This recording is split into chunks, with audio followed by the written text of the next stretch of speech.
Boa noite, gente. Tudo bem? Como é que vocês estão?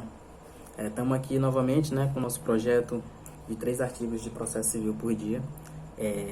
Hoje eu selecionei 3 artigos para vocês, que eles são muito interessantes, tendo em vista a aplicabilidade deles lá na nossa vara de família, né? Então, vamos ficar atento aí que eles são bem interessantes. No final do vídeo vou estar passando um trabalhinho para vocês, uma atividadezinha para vocês, né? Vou matar a saudade.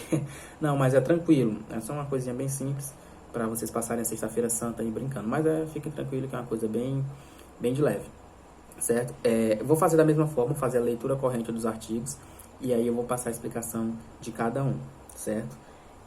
Vou começar agora com o artigo 70. Então vamos lá. Toda pessoa que se encontre no exercício dos seus direitos tem capacidade para estar em juízo, certo? Aqui, o ponto mais interessante desse artigo que a gente tem que atentar é para essa questão da capacidade. Dessa palavra trazida aqui no artigo, nós temos, inclusive, já conto para vocês, já sugestiono para vocês que é interessante que vocês busquem na doutrina a questão da teoria das capacidades. A gente vê tanto em processo civil quanto em direito civil propriamente dito, que é uma disciplina interessante, principalmente pelo ponto de vista teórico, cobrada em questões, principalmente nessa questão da teoria, certo? A redundância, principalmente nesse ponto da parte teórica, ela é cobrada em questões. Então, é interessante que vocês dêem uma olhada na doutrina sobre essa teoria das capacidades. Em relação aqui ao nosso artigo, a gente vai fazer um breve discorrer sobre essa questão das capacidades, mas é rápido, tá? Então, assim, o artigo ele dispõe, como eu já falei, toda pessoa que se encontra no exercício dos seus direitos tem capacidade para estar em juízo. Dessa noção de capacidade aqui, nós temos 3 subdivisões que são importantes aqui para o momento processual, certo? Claro, é mais ampla a teoria das capacidades, mas aqui basicamente para nosso estudo aqui de hoje, são importantes 3 subdivisões.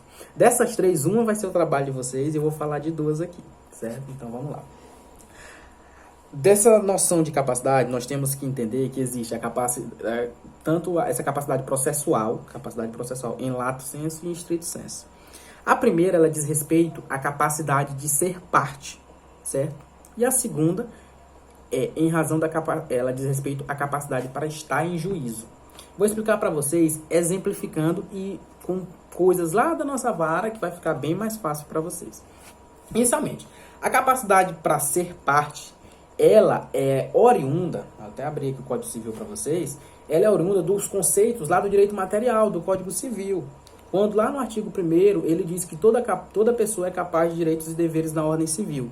Então, essa capacidade, que é a aptidão genérica da pessoa pleitear direitos na órbita civil, ela é inerente a toda pessoa, a qualquer pessoa que esteja dentro do gozo dos seus direitos, ela é capaz de ser parte, certo? Ela é capaz de ser parte, certo? Vamos pensar dessa forma. Toda pessoa, de acordo com o artigo 1º, ela é capaz de ser parte, porque ela tem a capacidade, na sua forma na sua forma conceitual, o que significa capacidade?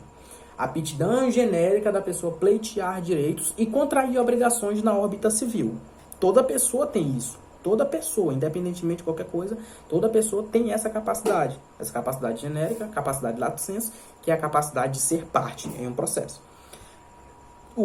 A outra subdivisão, a segunda, é a capacidade para estar em juízo, certo? Que é a capacidade processual estricto sensu.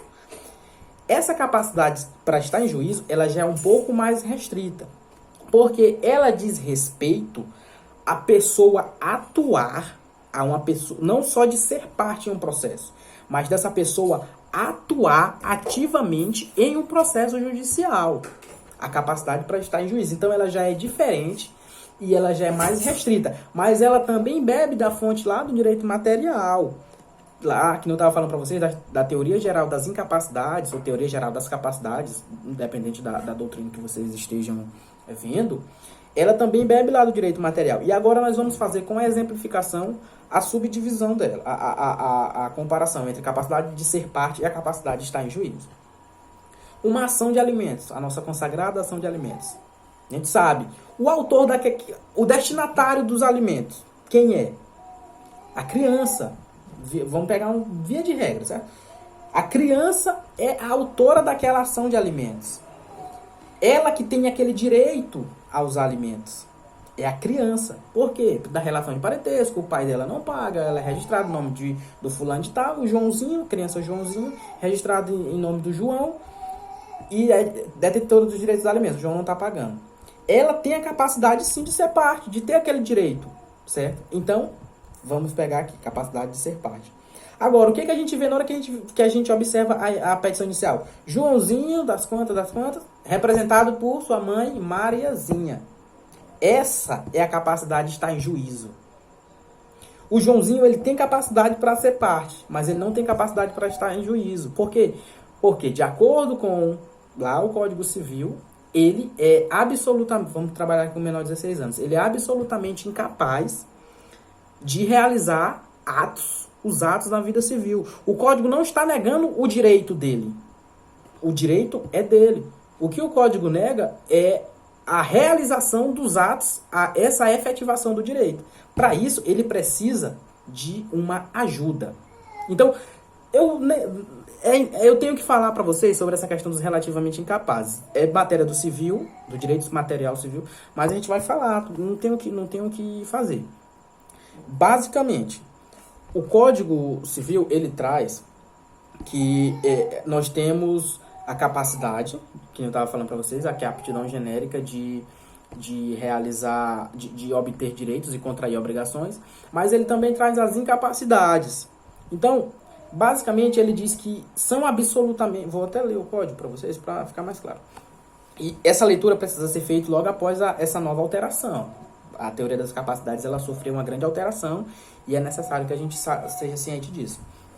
São absolutamente capazes de exercer pessoalmente os atos da vida civil os menores de 16 anos. Vocês estão vendo aqui, né? Essa incapacidade deles é absoluta. Eles não podem... Eu vou ler logo a questão dos relativamente capazes.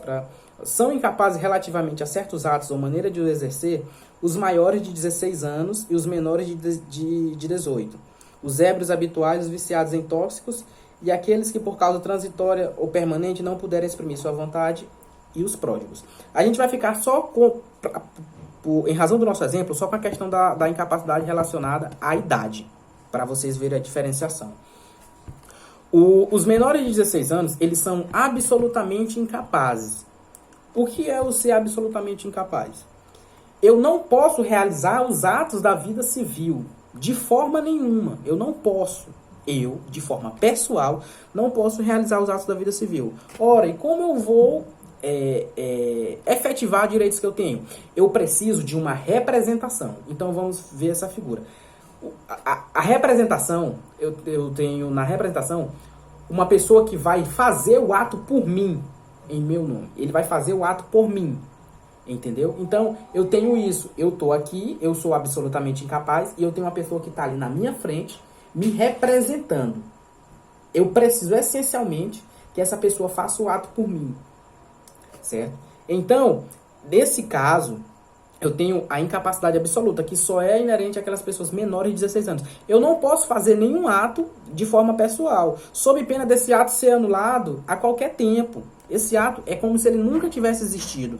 Por quê? Porque eu não posso fazê-lo, não posso. Diferentemente dos menores de 18 e maiores de 16, que são relativamente incapazes. Você já viu que a palavra muda, eles são relativos a determinados atos. Eles não estão mais nessa posição de aqui precisar de uma pessoa que faça por eles. Eles precisam dos pais ainda? Sim.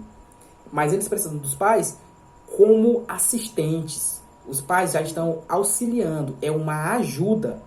Então, essa é a diferença entre os relativamente capazes e os absolutamente incapazes. Os absolutamente precisam de uma pessoa que faça por ele. Os relativamente, eles precisam de uma pessoa que os ajude. Certo? Essa diferença é importante porque, a título de exemplo, se um menor de 15 anos assinar um contrato de uma compra e venda de um carro, por exemplo, esse ato pode ser anulado a qualquer tempo. Ele não convalesce nem com a ciência posterior dos pais, porque ele é nulo de pleno direito, ele não existiu. O maior de 16 e menor de 18, não. Ele pode fazer um ato, ele pode, no mesmo exemplo, fazer um contrato de compra e venda de um carro, e se ninguém vier questionar e os pais depois vierem ratificar esse contrato, o ato é válido. O ato é válido. Então, essa é a diferença. Os absolutamente, eles têm a necessidade de uma pessoa que façam por ele. Eu preciso de alguém que faça por mim. Os relativamente capazes, eles precisam de alguém que os ajude a fazerem determinados atos da vida civil. Voltando para a questão processual.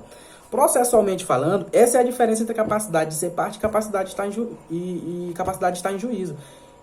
A capacidade de ser parte é daquela criança, do menor de 18 anos, que não tem, que tem direito aos alimentos, mas ele não pode, por força do Código Civil, realizar o ato de demandar o pai em juízo, de entrar com uma petição inicial, de receber uma intimação. Ele não pode realizar esses atos da vida civil.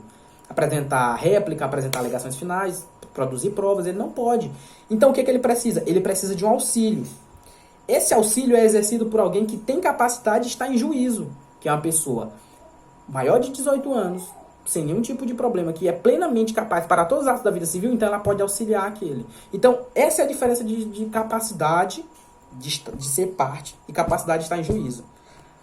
Claro, eu posso ter capacidade de ser, posso ter a capacidade de ser parte e ter ao mesmo tempo a capacidade de estar em juízo? Pode. Eu, por exemplo, vocês são maiores de 18 anos e em uma demanda, qualquer demanda judicial, vocês têm aquele direito que é pleiteado, que está sendo buscado para vocês têm a capacidade de ser parte e também têm a capacidade de ser juiz. Vocês são maiores de 16 anos, de 18 anos, perdão, não precisam da assistência de ninguém. Então, eu posso ter a capacidade de ser parte e ter a capacidade de estar em juízo. Só que eu não posso ter capacidade de estar em juízo sem ter a capacidade de ser parte. Vocês percebem essa diferença? Se eu tenho capacidade de estar em juízo, então eu tenho capacidade de ser parte. Porque se eu não tivesse capacidade de ser parte, por decorrência lógica, eu não posso ter capacidade para estar em juízo.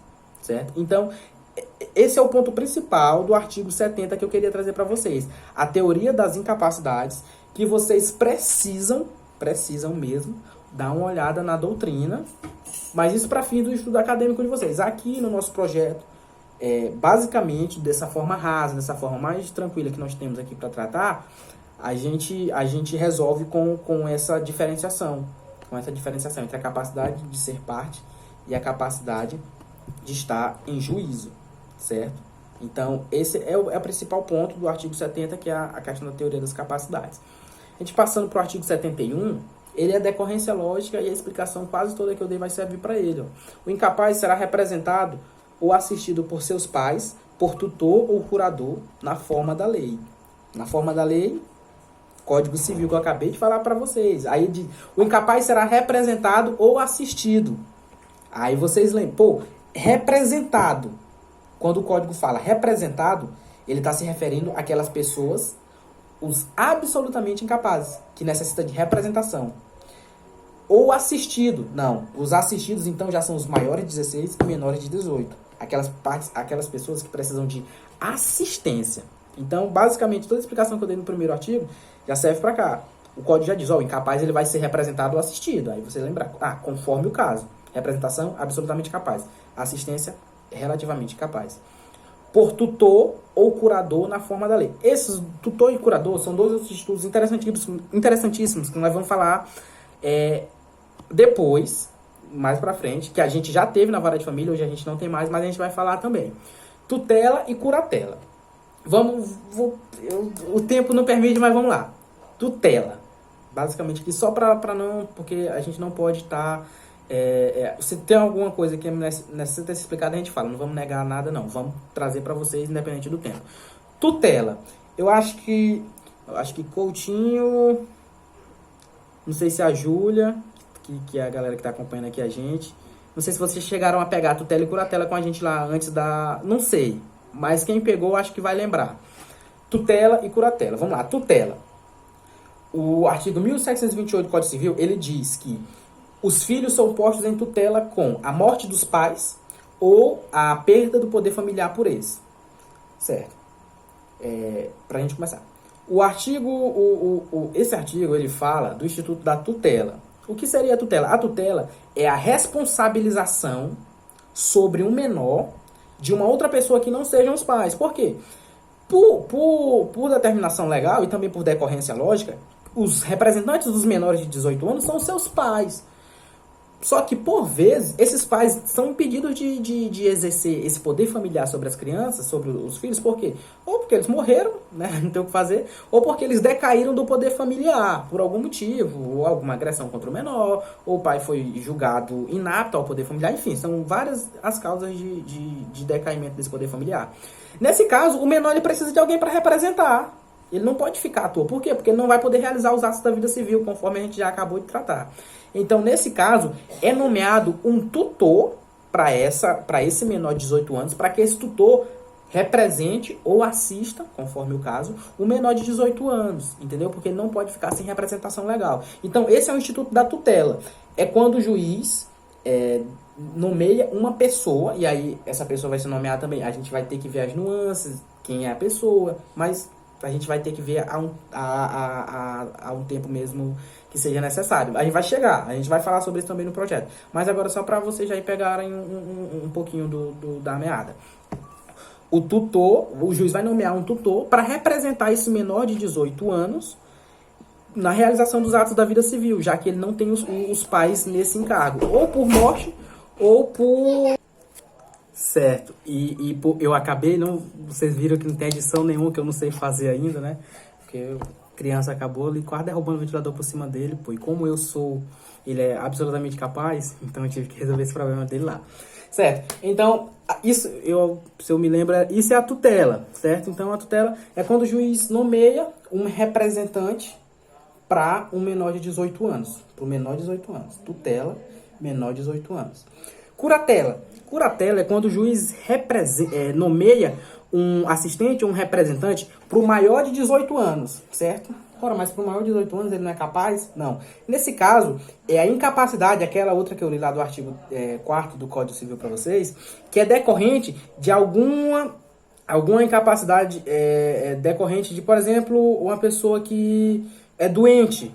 Uma pessoa que ela está doente, é uma enfermidade grave, algum problema mental, enfim, ela não tem capacidade para exprimir a sua vontade em virtude de alguma situação patológica, alguma doença. Por exemplo, essa pessoa é nomeado para ela um curador. E esse curador vai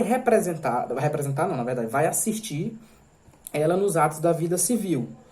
Então, aí tá lá no 1749 as situações do Código Civil, as situações que ensejam uma curatela, mas a gente pode visualizar, por exemplo, é o caso que mais acontece, a pessoa que não tem um discernimento mental totalmente desenvolvido, tem um problema mental, uma patologia mental, ela não consegue exprimir a sua vontade de forma plena, e o juiz nomeia um assistente, um curador. Então, essa é a diferença de tutela e curatela para vocês. Eu estou trazendo aqui lá do artigo 71, que foi o nosso último, certo?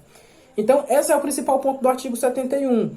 A questão da incapacidade, que eu já falei para vocês no artigo 70, e essas diferenças entre tutor e curador, que é um bônus aí para vocês, tá?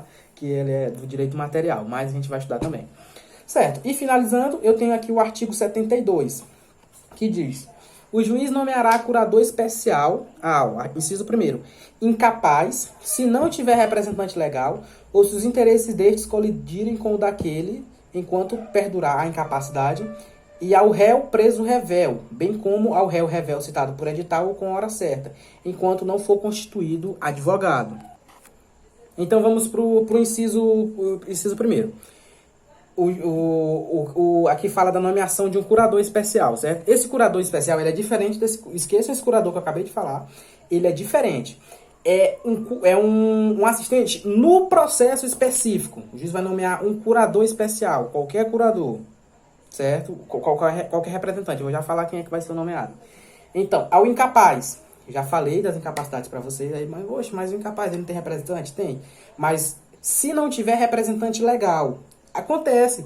Às vezes acontece de uma criança não ter pai, não ter mãe, e o juiz ainda não nomeou o tutor para ele, o processo de tutela ainda não foi nem iniciado, não terminou, então ele não tem representante ainda nos autos para demandar aquele processo.